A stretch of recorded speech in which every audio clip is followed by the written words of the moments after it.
and it's story time. First, I am a mother of five from two different men.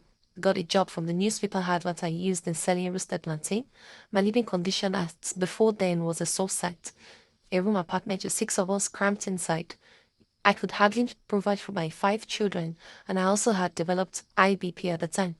I moved into this tiny apartment when my second husband left me. I met my first husband in school, and one thing led to another. After just 3 months of dating, I got pregnant. I was disappointed in myself, but I didn't let that drag me. Minga supported me, and after school, we did a little something something and had two more kids until death took him away from my hands. Fast forward to 3 years later, I met Yemi.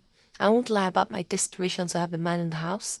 I have never had to deal with loneliness, so even with his joblessness, I went on and I had two more kids with him. But this was the beginning of my woes. I discovered he was a terrible liar, a womanizer, and had a nonchalant attitude towards his husbandly responsibilities. But what's bad was the physical and emotional abuse I faced in the hands of this man. I lost my job along the line and things got worse for me. I was the breadwinner while he was the ideal husband.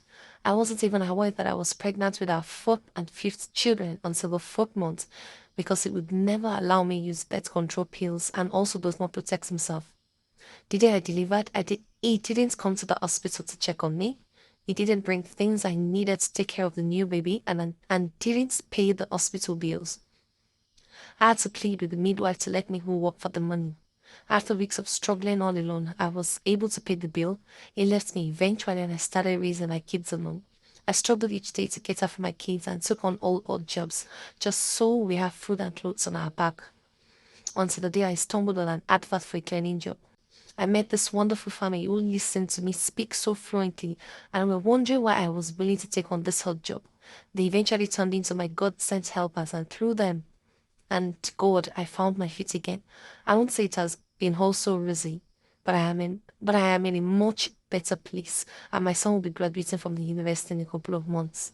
I am not ashamed of my past. I am not ashamed of my mistakes. Neither am I ashamed to be a woman.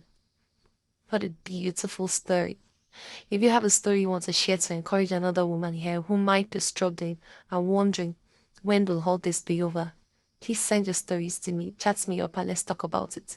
I hope we can draw strength from this story of resilience, story of strength, story of patience that eventually ended in joy. Share your own story, and perhaps you don't want to share. I want to encourage you. That story is going to turn to a testimony. Pray the Son. I love you. I'll see you all again. It's me, Womi.